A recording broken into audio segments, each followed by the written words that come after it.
मनुष्य काम कर कर उतना नहीं थकता जितना वह एक पल में चिंता करके थक जाता है।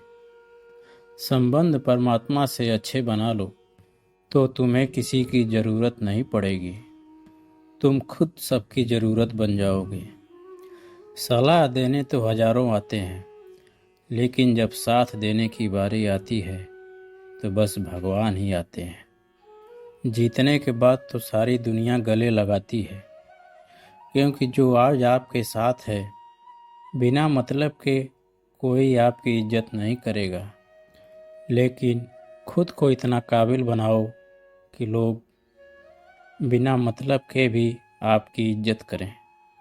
भगवान कहते हैं, सोने के पहले तुम सबको माफ़ कर दिया करो और जागने के पहले मैं तुमको माफ़ कर दूंगा। भगवान ऑक्सीजन की तरह हैं, जिन्हें आप देख नहीं सकते, लेकिन उनके बिना आप रह भी नहीं सकते। कोई आप तुम्हारी मदद नहीं कर सकता, अपनी मदद स्वयं करो। आप खुद के सबसे बड़े मित्र हैं और खुद के सबसे बड़े दुश्मन भी। इंसान तब समझदार नहीं होता जब वह बड़ी बड़ी बातें करने लगे। इंसान समझदार तब होता है जब वह छोटी छोटी बातों को समझने लगे। आप किस समय सही थे यह कोई याद नहीं रखता, और आप किस समय गलत थे यह सब लोग याद रखते हैं। सब दुख दूर होने के बाद आपका मन प्रसन्न होगा, यह आपका भ्रम है। मन को प्रसन्न रखो, सब दुख दूर हो जाएगा, यह सत्य है। किसी भी मनुष्य की कोई बात बुरी लगे तो उसे दो तरह से सोचो। यदि व्यक्ति महत्वपूर्ण है तो भूल जाओ, यदि बात महत्वपूर्ण है तो व्यक्ति को भूल जाओ। रिश्तों का संबंध सिर्फ रक्त से नहीं होता। जो मुसीबत में हाथ थाम ले उससे बड़ा कोई रिश्ता नहीं होता। भगवान कहते हैं, तुम सब कुछ मुझे सौंप दो और तुम हल्के होकर बस मुझे याद करो। धीरे धीरे तुम्हारा जीवन बदल जाएगा। हर रात सोने से पहले भगवान को अपनी सारी दिनचर्या बता कर सोएं। अगर आपके द्वारा किसी का दिल दुखा है तो उसे मन ही मन माफ़ी मांगें। यदि आपका किसी ने दिल दुखाया है तो उसे माफ़ करके सारी चिंताएं भगवान के ऊपर छोड़ के सो जाएं। यकीन मानिए, इससे आपकी ज़िंदगी खुशनुमा बन जाएगी। क्रोध में बोला हुआ बात इतना जहरीला हो सकता है कि आपके हजार प्यारी बातों को एक पल में नष्ट कर सकती है। सबको हंसाना, लेकिन किसी पर हंसना मत। सबको दुख बांटना, लेकिन किसी को दुखी मत करना। सबके राह में दीप जलाना, लेकिन किसी का दिल मत जलाना। यही जीवन का रीत है, जैसा बोओगे वैसा ही पाओगे। दुआएं और प्रार्थनाएं असंभव को भी संभव बना देती हैं। ईश्वर को ना हमारे तन की ज़रूरत है, ना हमारे धन की। ईश्वर को तो बस हमारे पवित्र मन की ज़रूरत है। इसलिए वो हमें कुछ छोड़ने के लिए नहीं कहता, बस कहता है, बच्चे मन से विकार छोड़ो, गंदे विचार छोड़ो। आने वाला समय गुजरे हुए पल से बेहतर होगा। यही एक सोच आपके जीवन में कभी निराशा नहीं होने देगी। झूठ कितना अजीब है, खुद बोलो तो अच्छा लगता है और दूसरे बोले तो बुरा लगता है। खुशियाँ चाहे जिसके साथ बांट लो, परंतु गम भरोसेमंद इंसान के ही साथ बांटना चाहिए। जीवन में समय चाहे जैसा हो, परिवार के साथ रहो तो सुख बढ़ जाता है, दुख हो तो बट जाता है। सच्चा मित्र वही है, उस समय भी आपके साथ खड़ा हो जब सारी दुनिया आपके खिलाफ खड़ा हो। आपके पास जितना भी है उसके लिए ईश्वर का हर बार धन्यवाद कहें। श्री कृष्ण से कितना कुछ छूटा।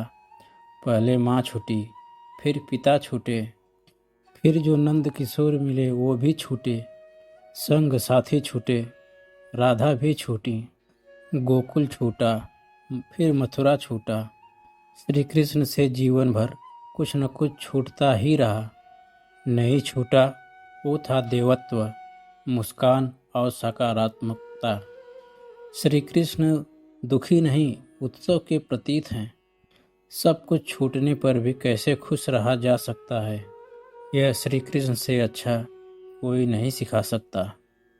इसलिए हमेशा खुश रहें, सदा मुस्कुराते रहें। जीतने का मज़ा तभी आएगा जब लोग आपके हार का इंतज़ार करेंगे।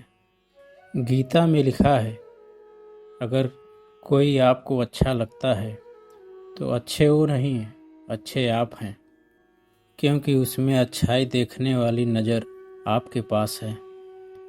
अपनी पीड़ा के लिए संसार को दोष मत दो, अपने मन को समझाओ। तुम्हारे मन का परिवर्तन ही सारे दुखों का अंत है। सोच और नीयत अच्छी रखिए, फिर सारे दुख प्रभु स्वयं दूर कर देंगे। याद रखना, भगवान से कभी उम्मीद छोड़ना नहीं और दुनिया वालों से उम्मीद कभी रखना नहीं। सुख दुख दोनों एक सिक्के के दो पहलू हैं। जहाँ सुख होगा वहाँ दुख भी होगा, और जहाँ दुख होगा वहाँ सुख भी होगा।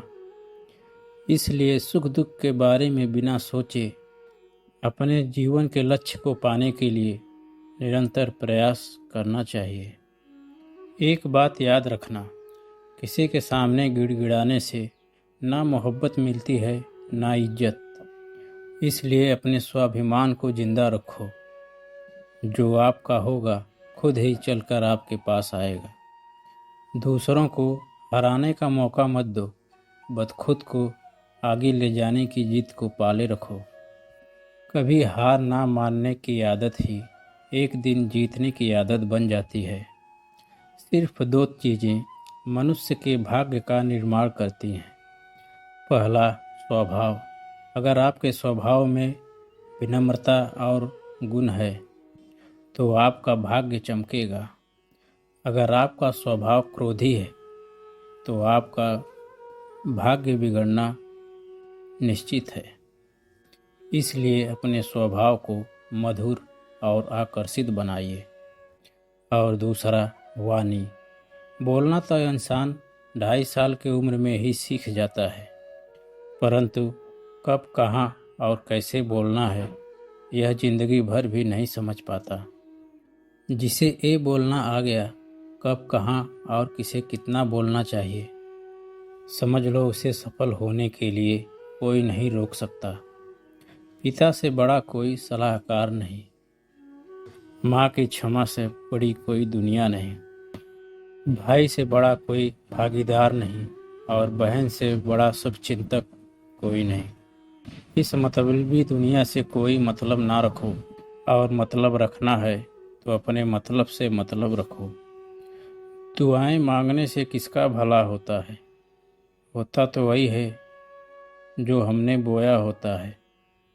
तुम नीचे गिर कर देखो, कोई नहीं आएगा तुम्हें उठाने।